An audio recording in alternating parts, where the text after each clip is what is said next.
வணக்கம். நாம் இப்பொழுது சென்னையினுடைய முக்கியமான பகுதியில் இருக்கிறோம். இப்போது நீங்கள் பார்த்துட்டு இருக்கிறது விக்டோரியா மஹால். இப்போ தான் புனரமைப்பு செய்யப்பட்டு மக்களுடைய பார்வைக்கு விட்டுருக்குறாங்க. ஒரு ஆளுக்கு 25 ரூபாய் சென்னை மாநகராட்சியினுடைய போர்ட்டல் நம்ம புக் பண்ணி வரணும். புக் பண்ணும்போது இப்படி ஒரு டேப் கொடுத்துருவாங்க.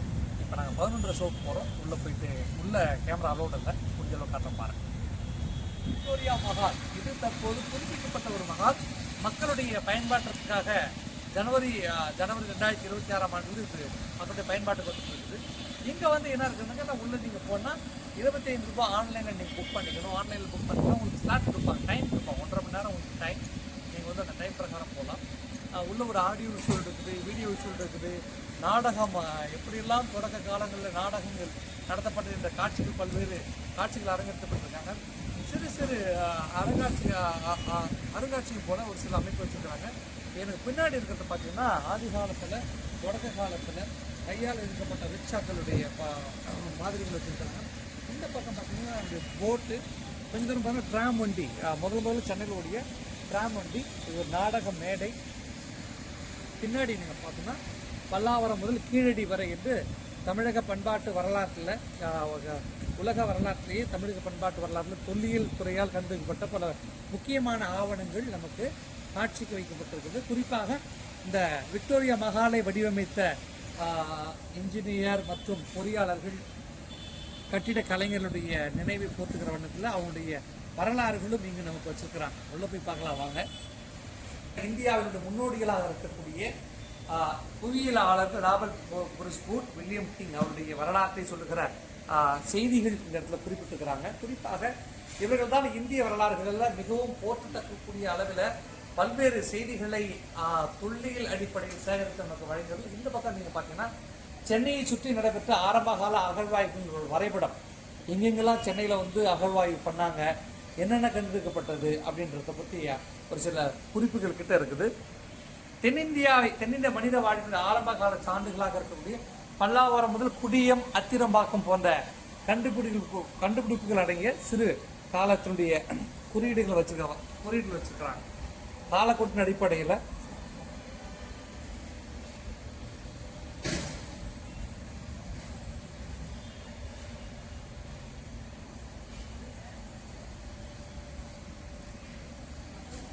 பல்லாவரம் இந்தியாவின் முதல் பழங்கற்கால கண்டுபிடித்த ஆண்டு 1863. கண்டுபிடித்தவர் நான் ஏற்கனவே சொன்ன கூட இந்திய புவியியலாளர் திரு ராபர்ட் புரூஸ் பூத் அவர்கள். அவருடைய சில தகவல்கள் இருக்கிறது. குறிப்பாக புதிய கற்காலம், நுண்கற்காலம், வேளாண் சமூகத்தினுடைய தொடக்கம், அகழ்வாய் தலங்கள், பையம்பள்ளி, மயிலாடும்பாறை, வலசை, மேலம்பாளையம், செட்டிமேடு, சென்னனூர். தொடக்க காலத்தில் பயன்படுத்தப்பட்ட நாணயங்கள், அதனுடைய மாதிரிகள், படங்கள் வைக்கப்பட்டிருக்கிறது. ரோமானிய தங்க நாணயங்கள் உட்பட அகஸ்ட் சீசன் தொடங்கி டைகிரியஸ் போன்ற ரோமானிய பேரரசின் உருவங்கள் தாங்கிய தங்க நாணயங்கள் ரோமாபுரிக்கும் பண்டைய தமிழ்நாட்டிற்கும் இடையே சிறப்பான வர்த்தக தொடர்பை குறிக்கின்ற இந்த நாணயங்கள் கடல் கடந்த பொருளாதார செழிப்பையும் நமக்கு கலாச்சார தொடர்பையும் வெளிக்கொண்டிருக்கின்றன. இந்திய வரலாற்றிலேயே மிகவும் போற்றுதலுக்குரிய ஒரு ஆய்வு என்று சொன்னால் கீழடி ஆய்வு தான். இப்போ உலக அரங்கிலே பேசப்படுகிறது. பன்னெடுங்கால வரலாறுகளை தாங்கி நிற்கிற கீழடி அகழ்வாய்வு குறித்து ஒரு சின்ன குறிப்பு வச்சிருக்கிறாங்க.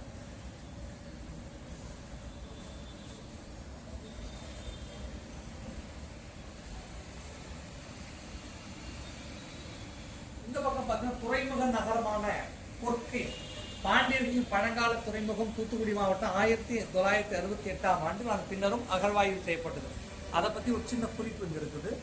அதனுடைய மாதிரி படிவுகள் தான் ஒரு கீழே ஒரு மாதிரிக்கு வச்சிருக்காங்க.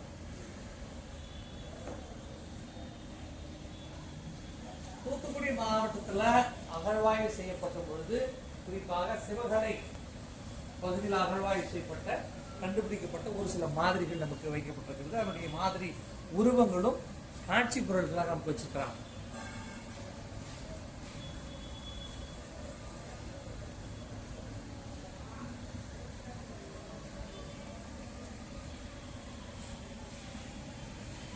தமிழ் நாகரிகம் தொட்டில் என்று போற்றப்படுகிற ஆதிச்சநல்லூர். ஏன்னா நம்ம வரலாறுகளை நாம் தேடி படிக்கின்ற பொழுது ஆதிச்சநல்லூர் இல்லாமல் வரலாறு இல்லை. இந்தியாவின் மிக முக்கிய தொல்லியல் தலங்களில் ஒன்றான ஆதித்யநல்லூரில் 1899 முதல் 1940 ஆண்டுகளில் அலெக்சாண்டர் ரியா மேற்கொண்ட அகழ்வாயில் முதுமக்கள் தாழிகள், பல்வேறு பானைகளுடன் தங்கம், செம்பு, வெண்கலம் மற்றும் இரும்பு ஆகியவற்றாலான பொருட்கள் கண்டறியப்பட்டுள்ளன. சுமார் ஒரு நூற்றாண்டுக்கு பிறகு அண்மையில் தமிழ்நாடு அரசு தொல்லியல் துறை மேற்கொண்ட அகழ்வாயில் கண்டுபிடிக்கப்பட்ட முதுமக்கள் தாழிகள் மாதிரிகள் நமக்கு வைக்கப்பட்டிருக்கின்றன. விக்டோரியா மஹால் வந்தீங்கன்னா, விக்டோரியா மஹாலுக்கு வெளிப்புறத்தில் இந்த இடம் இருக்குது. தயவு கூர்ந்து நீங்க வந்து பாருங்க. ஏன்னா இது ஒரு மாதிரி என்பதை விட நம்முடைய பண்பாட்டை நம் குழந்தைகளுக்கு கடத்துவதற்காக ஒரு தளமாக இதை நம்ம அறிந்து கொள்ள முடியும். இந்த பக்கம் நீங்க வெளியில் வந்தா மகாலுடைய வெளிப்புறம் இருக்குது. ஏற்கனவே நான் சொன்னது போல இந்த இடத்துல கொஞ்சம் நேரம் ஓய்வு பண்ற அளவுக்கு நமக்கு ஒரு சில வசதிகள்லாம் செஞ்சு வச்சிருக்கிறாங்க.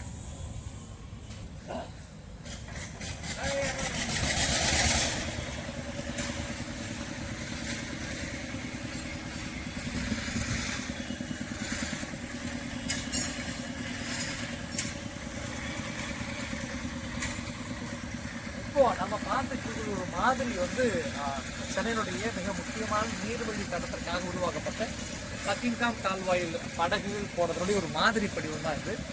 இது ஒரு காலத்தில் பக்கிங்காம் கால்வாயில் படகுகள் நகருக்கு வாழ்வாதாரத்தோடு இணைந்து பயணித்தன. ஏன்னா இது சென்னை நகரம் நீர் நிலப்பகுதி என்று பல்வேறு பயண வழி இருந்தாலும் கூட இந்த பக்கிங்காம் காணல் ரொம்ப முக்கியமான பகுதி.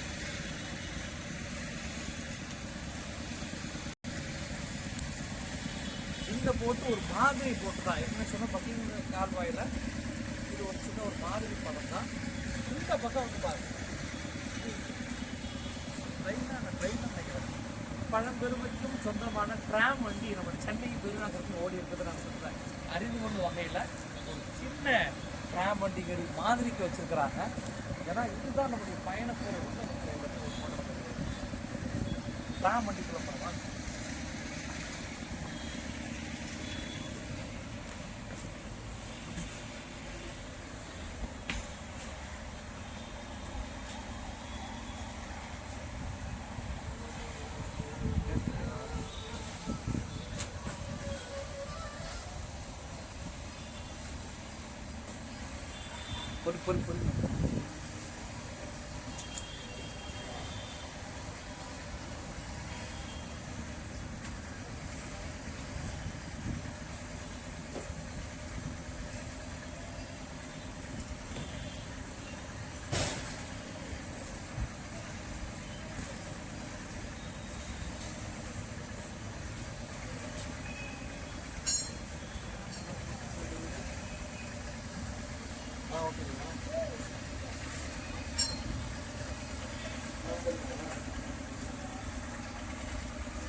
இப்போ நம்ம டிராம் வண்டிக்குள்ள இருந்ததுக்கு அதனுடைய ஆதி காலத்து டிக்கெட் 1949 ஆரம்ப கால டிக்கெட்டு. இந்த டிராம் வண்டி போகிறதுக்கான பழைய படங்கள் கடைசியாக சென்னையில் ஓடப்பட்ட சார்ஜ் டவுன், சென்னையினுடைய முக்கியமான பகுதி சார்ஜ் டவுன். அப்போது அந்த மையத்தினுடைய ஒரு சில பகுதிகள் இந்த படம் பார்த்தீங்கன்னா கடைசியாக ஓடின டிராம் வண்டி. இங்கே பாருங்கள், ரிப்பன் கட்டணம் விக்டோரியா பொது அரங்கத்தையும் பொதுவாக கடைசி மின்சார டிராம் இருக்குது. இந்த இடத்துல பாருங்களேன், இதுதான் டிக்கெட்ஸ். அதை சொல்ல இதெல்லாம் டிக்கெட்டு, ட்ராமுடைய டிக்கெட்டு. சென்னை ட்ராம் பாதை நம்ம ரோட்டில் இருக்கிற மாதிரி சின்ன பாதை. இங்கே பாருங்கள், இந்த கயிறு கட்டு, இந்த கயிறு அந்த கரண்டாக இருக்கிற இடத்த பாருங்களேன். இழுத்துனாக்க இதான் ஸ்டாப்பிங், இதான் ஸ்டாப். கிட்ட போய் கட்டணும். பின்னாடி இருந்து இதை நம்ம எப்படி இதை நிறுத்தோம்னா, நம்ம ஊரில் விசில் அடிப்பாங்க இல்லையா, இப்போ அந்த விசில் சிஸ்டம் ஏதாவது இந்த மாதிரி பின்னாடி வந்து வண்டி நிற்கும், டிராம் வண்டி நிற்கும். ஜூம் பண்ணி பொறுமையா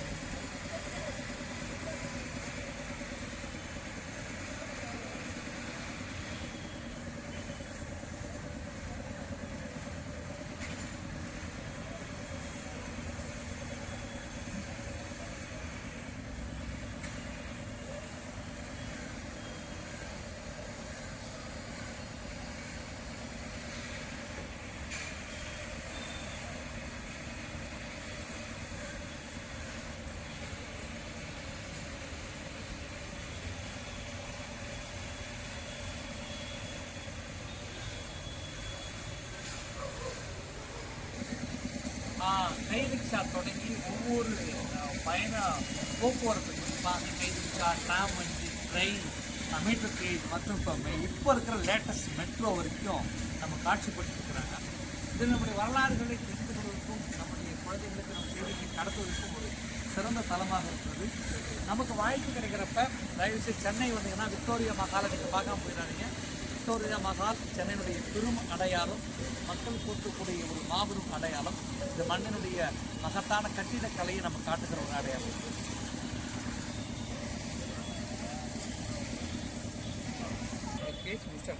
நான் ஏற்கனவே சொன்னது போல இந்திய வரலாற்றிலும் சரி தமிழக வரலாற்றிலும் சரி மிக முக்கியமான ஒரு செய்தி இந்த கை ரிக்ஷா.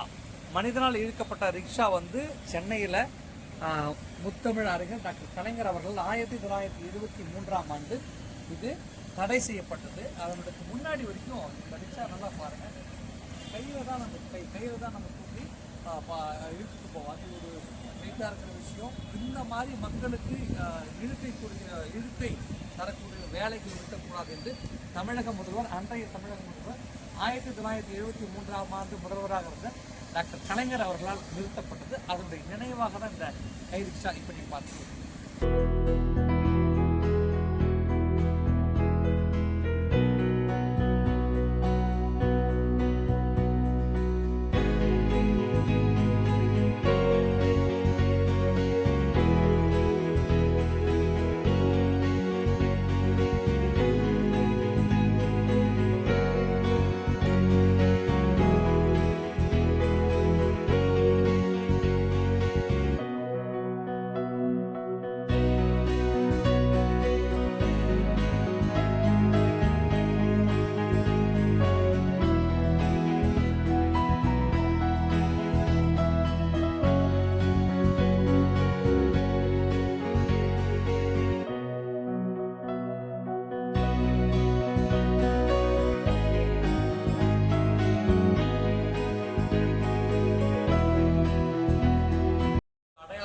சென்னை மாநகரத்துடைய பெரும் அடையாளமாக இருக்கக்கூடிய விக்டோரியா மஹாலை நம்ம இருந்துருக்கிறோம். இதனுடைய லொக்கேஷன் வந்து ரொம்ப தூரம்லாம் கிடையாது. சென்னை சென்ட்ரல் ரயில்வே நிலையத்திற்கு அருகாமையில் இருக்கிற சென்னை மாநகராட்சி மன்றத்தினுடைய அரங்கத்துக்கு அருகாமையில் இருக்கிற ஒரு இடம். இதை வந்து தமிழக முதல்வர் மாண்புமிகு திரு ஸ்டாலின் அவர்கள் 2025ஆம் ஆண்டு டிசம்பர் 23ஆம் தேதி புனரமைப்பு செய்யப்பட்டு திறந்து வைத்தார். இந்த அரங்கம் தற்போது மக்கள் பார்வைக்கு வைச்சிருக்கிறாங்க. ஒரு ஆளுக்கு 25 ரூபாய் சென்னை மாநகராட்சிக்கு போட்டு நாம் பதிவு பண்ணிட்டு டைம் ஸ்லாட் கொடுப்பாங்க. நம்ம வந்து பார்க்கலாம். உள்ள ஃபோட்டோ வீடியோ எடுக்க அனுமதி இல்லை. எனவே நம்ம தான் வெளியிலிருந்து எடுத்துக்கலாம்.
சுமை தூக்கும் தொழிலாளர்கள் ட்ராலிகளை இழுத்துச் செல்கின்றனர்.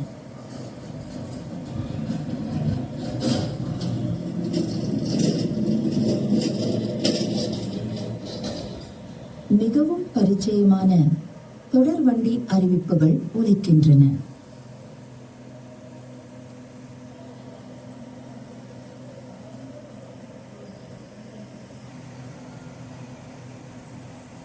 பயணப் பொதிகள் இறக்கப்படும் பகுதியை கடந்து செல்கிறீர்கள்.